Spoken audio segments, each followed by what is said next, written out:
আমাদের একজন শ্রদ্ধেয় আলেম ওলামা সম্মেলনে বলেছিলেন, ফিলিস্তিনের ভাইরা আক্রান্ত হলে এদিক ওদিকে যাওয়ার সুযোগ আছে, কমপক্ষে মিশর, জর্ডান ইত্যাদি তারা চেষ্টা করতে পারে। মুসলমানদের উপর যদি, বাংলাদেশের মুসলমানদের যদি আল্লাহ না করুক কখনো কোনো সমস্যা আসে, বাংলার মুসলমানরা যাবে কোথায়? চতুর্দিক থেকে বেষ্টিত আছে। দুই শ্রেণীর মানুষ তোমাদের সাথে সবচেয়ে বেশি শত্রুতা রাখে। কে বলেছেন? আল্লাহ পাক, আল্লাহর কালাম সূরা মাইদা পড়ে দেখেন। মানুষের মধ্যে তোমাদের সাথে সবচেয়ে বেশি শত্রুতা রাখে যারা, তারা হলো দুই শ্রেণীর মানুষ। কয় শ্রেণী? এক শ্রেণী হচ্ছে আল ইয়াহুদ, এক শ্রেণী ইহুদি, মানে ওই যে আমাদের বোনদেরকে ধর্ষণ করছে ফিলিস্তিনে, আমাদের ভাইদেরকে বোম মারছে যারা, বাচ্চাদেরকে বোম মারছে যারা, এরা তোমাদের সাথে সবচেয়ে বেশি শত্রুতা রাখে। আর এক শ্রেণী আছে ওয়াল্লাযীনা আশরাকু, ওয়াল্লাযীনা যারা শিরক করে, মুশরিক। আর আমাদের চারপাশে মুশরিকরা আছে না নাই? আমাদের একজন শ্রদ্ধেয় আলেম, আল্লাহ পাক তাকে নেখায়াত দারাজ করেন, দীর্ঘ নেখায়াত দারাজ করেন, ওলামা সম্মেলনে বলেছিলেন, ফিলিস্তিনের ভাইরা আক্রান্ত হলে এদিক ওদিকে যাওয়ার সুযোগ আছে, কমপক্ষে মিশর, জর্ডান ইত্যাদি তারা চেষ্টা করতে পারে। মুসলমানদের উপর যদি, বাংলাদেশের মুসলমানদের যদি আল্লাহ না করুক কখনো কোনো সমস্যা আসে, বাংলার মুসলমানরা যাবে কোথায়? চতুর্দিক থেকে বেষ্টিত আছে। দুই শ্রেণীর মানুষ তোমাদের সাথে সবচেয়ে বেশি শত্রুতা রাখে। কে বলেছেন? আল্লাহ পাক, আল্লাহর কালাম সূরা মাইদা পড়ে দেখেন। কোন সূরা? মাইদা পড়ে দেখেন। এক শ্রেণী ইহুদি, এক শ্রেণী মুশরিক। এখন সারা বিশ্বে ইহুদি আর মুশরিকরা একে অপরের সবচেয়ে ঘনিষ্ঠ বন্ধু। এখন বুঝেন ওয়ার্ল্ড অ্যাফেয়ার্স কিভাবে ডিল হচ্ছে। কোরআন একদম একদম জাজল্যমান, মনে হচ্ছে এখনই আয়াত নাজিল হলো। এখন আমাদের উপর যদি আল্লাহ না করুক কোনো সমস্যা আসে, আমরা যাব কোথায়? এই জন্যই আমাদের উচিত 5টা ডিপার্টমেন্টে শক্তিশালী হওয়া। কয়টা ভাই? এই নসিহতটুকু আমাদের ঊর্ধ্বতন কর্তৃপক্ষের কাছে আমি হাত জোর করে করতেছি, একবার হাত জোর করে। 5টা ডিপার্টমেন্টে এই দেশটাকে শক্তিশালী করতে হবে। কয়টা ভাই? 1 নম্বর শিক্ষা। 1 নম্বর, প্রত্যেক মুসলমানকে কোরআন এবং সুন্নাহর শিক্ষায় শিক্ষিত করতে হবে। আমি অন্য ধর্ম নিয়ে কথা বলছেন, তাদের মতো দিন পালন করে, লাকুম দীনুকুম ওয়ালিয়া দিন, লাকুম দীনুকুম ওয়ালিয়া দিন, তারা তাদের ধর্ম পালন করে করুক, আমাদের কোনো মাথা ব্যথা নাই।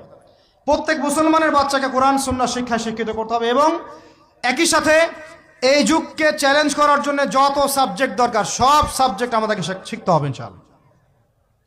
একমুখী শিক্ষা না, দ্বিমুখী শিক্ষার মেরুকরণ না, একদম দ্বিমুখী শিক্ষাকে একমুখী করে একটা কম্বাইন্ড এডুকেশন সিস্টেম চালু করতে হবে। যদি আপনারা না পারেন, আমাকে দায়িত্ব দেন, আমাদেরকে বলেন যে ভাই বা ছোট ভাই, তোমাকে আমি 1 বছর সময় দিলাম, শিক্ষার বিষয়গুলো গোছায় দাও, বিনা পারিশ্রমিকে ইনশাল্লাহ করে দেব, কোনো সমস্যা। 1টা টাকাও দিতে হবে না, জাস্ট একটা চেয়ার টেবিল দেন, 100 জন আলেম দেন, 100 জন বুদ্ধিজীবী দেন, গড়ে দিব ইনশাআল্লাহ। প্লে গ্রুপ থেকে মাস্টার্স পর্যন্ত আমাদের ছেলেমেয়েরা এমন শিক্ষায় শিক্ষিত হবে যেটাকে শরীফের গল্প শেখাবে না ইনশাআল্লাহ। বরং আমার ছেলে পাইলটও হবে, বিমানও চালাবে, আমার ছেলে ইনশাআল্লাহ হাফেজে করানো হবে ইনশাআল্লাহ, আমার মেয়ে ডক্টরও হবে ইনশাআল্লাহ, আমার মেয়ে আয়েশা রাদিয়াল্লাহু আনহার মতো মুহাদ্দিসও হবে ইনশাআল্লাহ। আমাদের এক ভাই, সে রাজনীতিবিদও হবে ইনশাআল্লাহ, জুমার খুতবাও দিতে পারবে ইনশাআল্লাহ। আল্লাহর কসম করে বলতেছি, এমন শিক্ষা চালু করা সম্ভব। শুধু আপনারা যদি একটু সৎসাহস দেখান, একটু উদ্যোগ গ্রহণ করেন, আল্লাহ পাক বহুত আজর দিবেন আপনাদেরকে। আল্লাহ পাক এই ওসিলায় আপনাদের সব গুনাহ মাফ করে জান্নাতও দিতে পারেন। আল্লাহর রাস্তায় আল্লাহর দিকে ফিরে আসেন। আমি আপনাদের সবচেয়ে শ্রেষ্ঠ বন্ধু, আমাকে শত্রু মনে করেন না। ইউসুফ আলাইহিস সালাম এক পর্যায়ে বলেছিলেন যে আমি যোগ্য, আমাকে দায়িত্ব দেন। মনে আছে আপনাদের? যখন সমাজে দুর্ভিক্ষের স্বপ্ন দেখলেন রাজা, রাজদরবারে গিয়ে তিনি বললেন যে দেখেন, আপনার স্বপ্নটা এমনি এমনি স্বপ্ন না, 7 বছর এখানে ফসল ফলবে, 7 বছর দুর্ভিক্ষ হবে। যদি আপনি আমাকে দায়িত্ব দেন, আমি ইনশাআল্লাহ এমন একটা অর্থ ব্যবস্থা প্রণয়ন করব যে ইনশাআল্লাহ এই দুর্ভিক্ষের কবল থেকে মানুষ বেঁচে যাবে। মানুষ বাঁচে নাই। ওখানে এখানে প্রমাণ হয় একটা জিনিস, যখন দায়িত্ব নেয়ার যোগ্য কেউ দেখা যায় না, তখন যোগ্যদেরকে কথা বলতে হয়। যোগ্যদেরকে কি করতে হয়? কথা বলতে হয়। এখন দায়িত্ব দেখতেছেন না কাদের হাতে? একটা লোক, যে ব্যক্তি আল্লাহর অস্তিত্বেই বিশ্বাস করে না, সে কিতাব লিখতেছে, ওই কিতাব আমাদের সন্তান পড়তেছে। আমি নাম মেনশন করতে যাচ্ছি না। কিছু মানুষ যারা আল্লাহর অস্তিত্বেই বিশ্বাস করে না, তারা মনে করে মহাবিশ্ব সৃষ্টি হয়েছে বিগ ব্যাং থেকে, আল্লাহ সৃষ্টি করে নাই। ও ডিপার্টমেন্ট অফ হেড হয়ে বসে আছে ওখানে। আজকে ট্রান্সজেন্ডার ইস্যু আসছে জন্য আপনারা নড়েচড়ে বসতেছেন না। শিক্ষার যে দশা চলতেছে, আমরা ভয় করি যে আজকে থেকে 10 বছর যদি এমনভাবে চলতে থাকে, আল্লাহ মাফ করুক, আমার আশঙ্কা একটা প্রজন্ম গড়ে উঠবে, জীবনে বাপকে তো সালাম দিবেই না, সালাম কেমন করে শুদ্ধ করে দিতে হয় সেটাও শিখবে না কখনো। ওই দিন যদি আপনারা দেখতে না চান, এখনই ব্যবস্থা গ্রহণ করেন। আমাদের কাছে ব্যবস্থা গ্রহণ করার কোনো ক্ষমতা নাই, ক্ষমতা আপনাদের হাতে আছে। আপনারা যদি এই ক্ষমতাকে আল্লাহর দিকে, আল্লাহর সন্তুষ্টির জন্য ব্যবহার করেন, আল্লাহ আপনাদেরকে আরো বড় করবে ইনশাল্লাহ। যদি আল্লাহর জন্য এটা আপনার আল্লাহর জন্য ব্যবহার না করেন, এগুলোকে প্রশ্রয় দিতে থাকেন, বিশ্বাস করেন ভাই, ফেরাউন টিকতে পারে নাই, নমরুদ টিকতে পারে নাই, আদ জাতি টিকতে পারে নাই, সামুদ টিকতে পারে নাই, নুহের কম টিকতে পারে নাই, কমে লুত টিকতে পারে নাই, কমে মাদিয়ান টিকতে পারে নাই, আসহাবুল আইকা টিকতে পারে নাই, মুসার কম বানু ইসরাইল টিকতে পারে নাই। আমরা কোন ক্ষেত কি মূলা, আমরা কোত্থেকে আসলাম? আমরা এগুলো চালাই যাবার আল্লাহ পাক আমাদেরকে একদম জান্নাতুল ফেরদৌস দিবেন এমনটা মনে করছেন? হাদিস কত চমৎকার, কত সুন্দর হাদিস। লাউ ইয়াহদি আল্লাহু বিকা রাজুলান ওয়াহিদান খায়রুল লাকা মিন হুমুরিন নাম। তোমার দ্বারা যদি একটা মানুষও আল্লাহর দিকে ফিরে আসে, আল্লাহওয়ালা হয়ে যায়, লাল উট কুরবানি করার চেয়ে বেশি নেকির কাজ। তোমার একটা দাওয়াতে যদি মানুষ আল্লাহর দিনের দিকে ফিরে আসে, ওই আমলকারী সব নেকি তুমি পাবা। যদি যে আমরা প্রাইমারি লেভেলেই ক্লাস 1 থেকে 5 পর্যন্ত যে সময়টুকু, এই সময়টুকুর মধ্যে আমাদের বাচ্চাদেরকে কোরআন তেলাওয়াত করা বাধ্যতামূলক করে দিলাম, সিলেবাসভুক্ত করে দিলাম, ওই নেতার উপর আল্লাহ রহম করবে ইনশাআল্লাহ। সেই নেতা কোথায়, কে আছে সেই সাহসী নেতা? আমি আপনাদেরকে বলি যারা রাজনীতি করেন, কারণ আমার সাথে আপনাদের কোনো শত্রুতা নাই, আর আমি আপনার শত্রুও না, বরং বন্ধু। আপনারা যারা রাজনীতি করেন, এমন একটা নেতা খালি বের করে দেন, এমন একটা নেতা হয়ে যান খালি ওমরের মতো।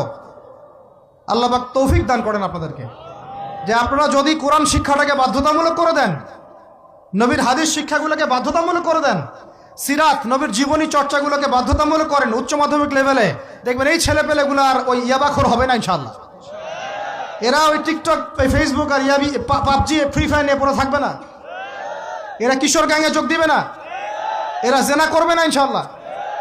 এগুলো আপনি ঠেকাতে পারবেন না তো, জেনা ঠেকাতে পারবেন না এখন আপনি। এরা ফ্রি মিক্সিং এ চলে গেছে, সবার ফোনে ফোনে পর্ন দেখতেছে।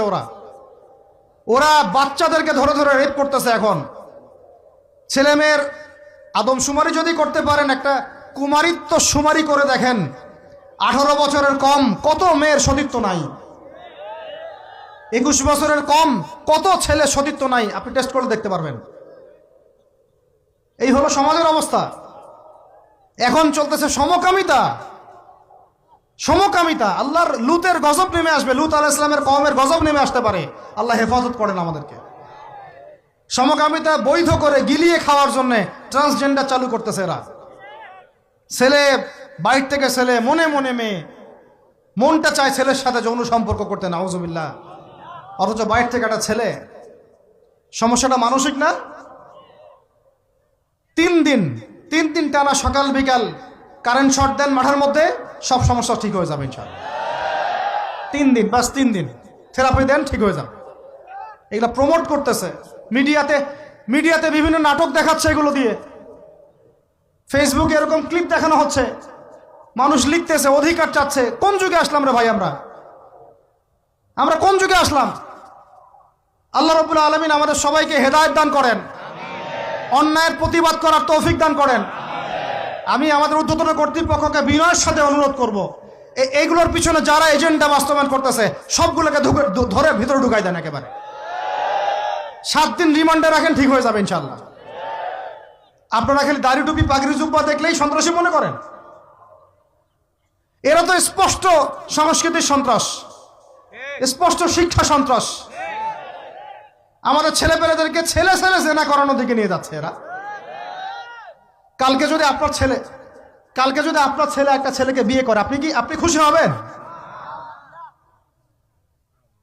আস্তাগফিরুল্লাহ, নাউযুবিল্লাহ। আল্লাহ পাক আমাদেরকে হেফাজত করেন। আল্লাহ